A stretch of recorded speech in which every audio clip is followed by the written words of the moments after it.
Hi guys, welcome back to my YouTube channel.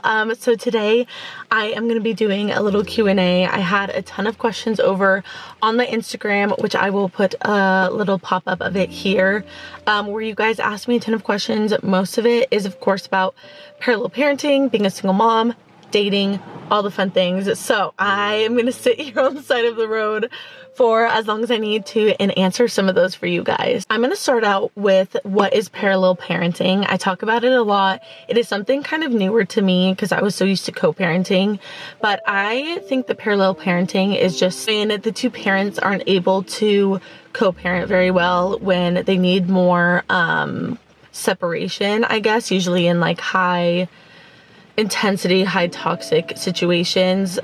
You go to parallel parenting. You don't talk much about how the kid's day went at their other parents. So it's just like as much separation as you can be, while still being a part, like each of you a part of their lives. This next one says, what's been the hardest thing about not having your kids all the time? I think it's just like obviously missing out on parts of their lives. I kind of have always had it from the space of I'm happy that like more people get to love my kids and there's more adults that can like put positivity into their lives, especially when it comes to my ex's girlfriend and him and his family. As long as they are being good to my kids and being good examples, that is what I hope for them.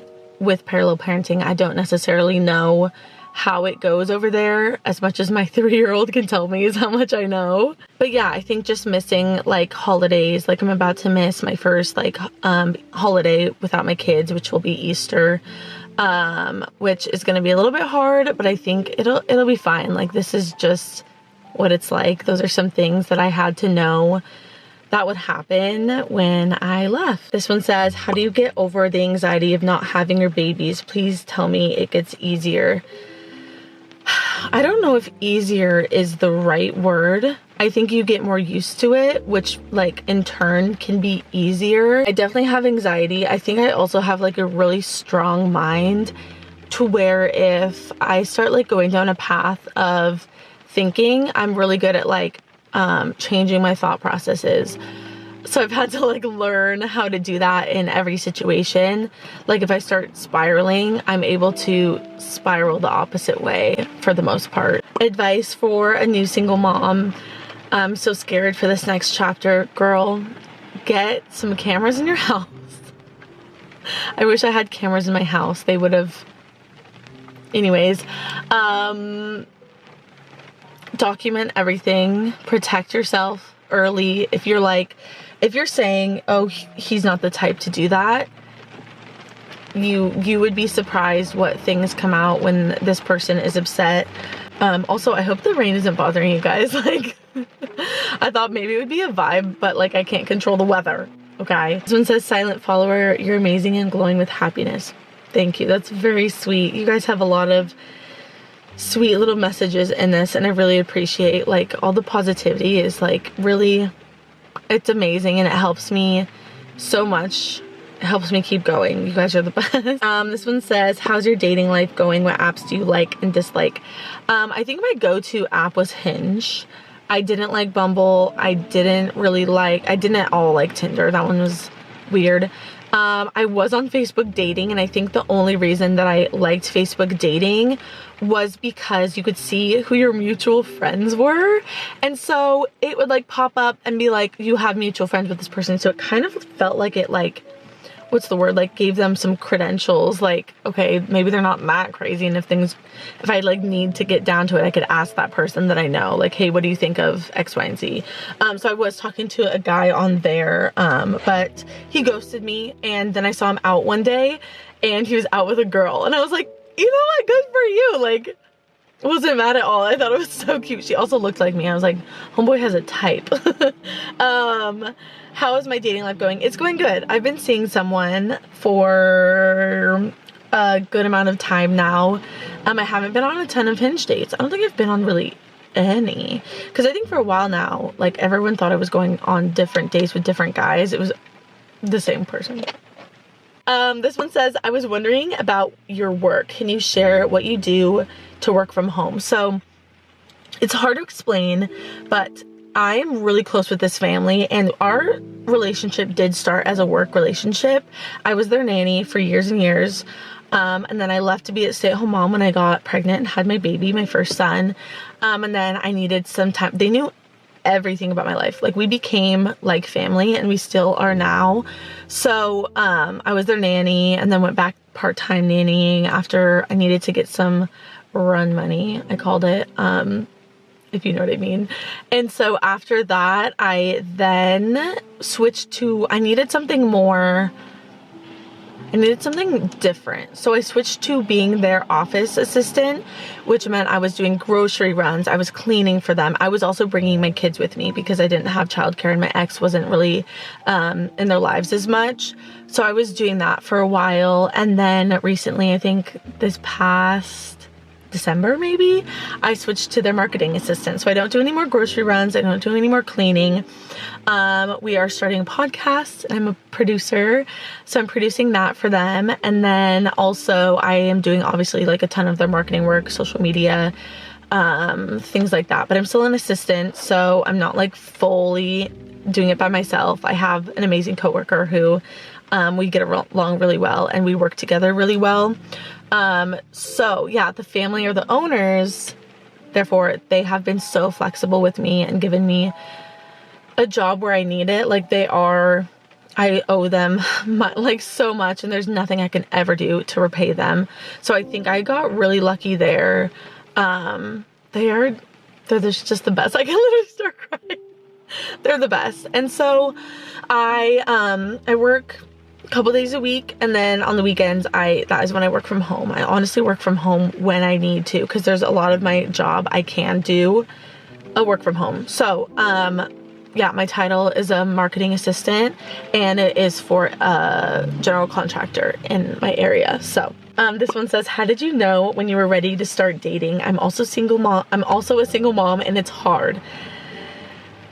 Yeah, I don't know. So I think it was over a year when I started, like, since my split, that I started dating. Mind you, I was 8 months pregnant when I left my ex. And so I waited about a year. I mean, I still had a tiny baby when I started dating. I think I like finally downloaded the apps last summer. And honestly, my first date was with a man who ended up being 54 years old. Literally to the year, double my age. And no, I didn't know he was that old. He looked young and super hot. Guys, he asked me out in the wild. So that honestly was crazy. It's funny, I'm laughing because I ran into him yesterday. Oh my God, I ran into him at the thrift store, and I think he saw me before I saw him, because I look up and he starts darting out the door. I think when he saw me, he was just like, oh, hell no, ha ha. So he left, and I was dying laughing. That was honestly funny because, I mean, he had lied about his age. Like, there were some red flags there. I'm glad it didn't work out, obviously. But yeah, my first like date back out there was with a 54-year-old. Insane. And don't get mad at me if you saw a picture of him. Everyone I've shown a picture of him to, they're like, okay, A, he's super hot, and B, yeah, he doesn't look his age. So don't come for me. I'm like not opposed to dating older, but that's a little like he's close to my parents' age. Absolutely not. But I think like the thing that helped me go on dates was I wanted to experience dating. I started dating my ex when we were 19 years old. And I hadn't had a ton of experience kind of like in the dating pool. So I was like excited to just date and it be casual and not be serious, and me to kind of find out. I knew what I didn't want, but I wanted to find out more of what I did want, and I wanted to see my like what type of guy and all of that. So that's why I started dating and keeping it casual. Now I'm obviously with someone, so the whole like dating a lot didn't work out, but you know, we'll see. I just like am not taking things too seriously right now. Also, I'm literally legally married, so I have some stuff to do before serious relationships start. I mean, my ex is in a very serious relationship. They live together. They've been together for over a year now. But for me personally, I'm more with the kids and they are my priority, absolutely. How did you build the courage to leave? And I remember just one day, I mean, it was not like one day, it was over so much time, but I was more afraid of where I was than what the future could possibly hold. I was so unhappy where I was that the unknown was more desirable to me than where I was. And me and my ex, we went to therapy for like a year. We went to therapy for almost a year, couples therapy together. And I think when you, no. We went to therapy for 6 months together.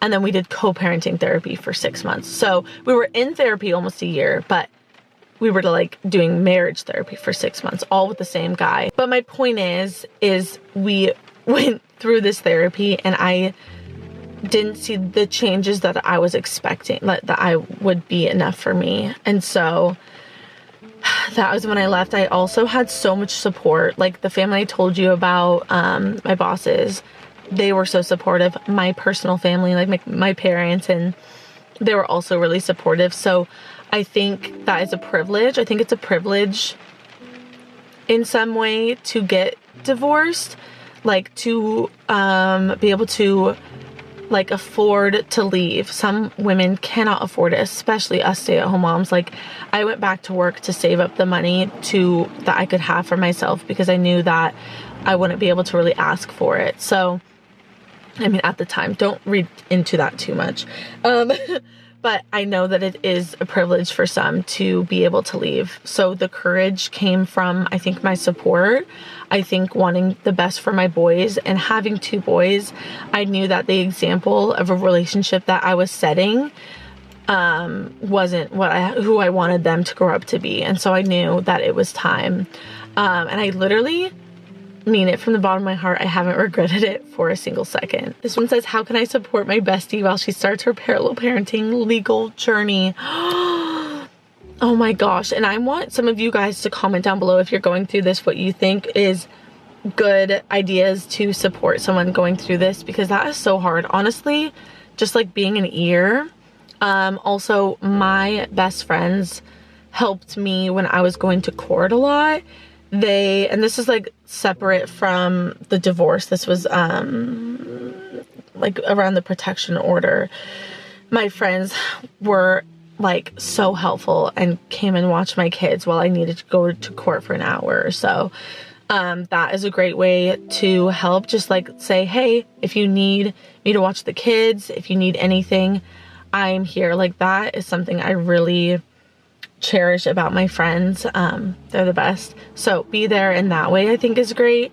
Other than being a lending ear, checking up on them, calling, texting, whatever it is that you guys communicate, but just them knowing that you are there for them. And that, I mean, honestly, like girls love to be like, yeah, F him. If you want to talk about it like that, do that. If you want to be so mature and positive, you could do that as well. But I think just offering the, hey, if you need me to watch your kids, if you want me to support you in the courtroom, I will be there, things like that. I have to go, so only a couple more. This one says, not sure if you have posted anything on this, but your curly hair routine. I have posted, and it's on my TikTok in my playlist under like beauty routines or something like that. Okay, this is gonna be Jeez. This is gonna be my last question. She said, I left a few days ago and I'm struggling with that and feeling selfish. Did you feel guilty after leaving? And like he still had so much control over what you did. Control over what I did, yeah. I think, I don't want to be too intrusive, but yes, very controlling. And that was hard to deal with, like, to have that separation. And I think putting in boundaries early is awesome. If you need to start going to, I think co-parenting therapy really helped us as much as like the terrible place we are now. I mean, I think it would have been even worse if we didn't do that. So if you need any type of boundary like that, only use a parenting app. It's worth the money. We use Our Family Wizard. You can just, it's not cheap to buy it. I think it's like $100 something a year maybe, but it's it's worth it. Use that for all your communication. No phone calls. Don't talk much in person. But did I feel guilty? No. I think I felt guilty a little bit, being like, I chose this person to be my kid's father and I should have chosen better. But I think that we tend to forget that we were shown this different person than who they really were, possibly. I don't want to assume your situation, but that's how it was for me. And I was presented someone else who I thought was going to be great, and they ended up not being that. So I think giving yourself as much grace as you can is really important. But I hope that you guys liked this video. I love chatting with you guys, so if you want to do some more Q&As like this, let me know. But I gotta get home to the boys, and I hope you guys have an awesome day. Make sure to like and subscribe. I feel like such a YouTuber. Make sure to like and subscribe. Go follow my TikTok and Instagram. I'm sure you guys are from over there anyways. But I'll see you in my next video. Bye! Turn the key, hit the road, I'll go anywhere but home.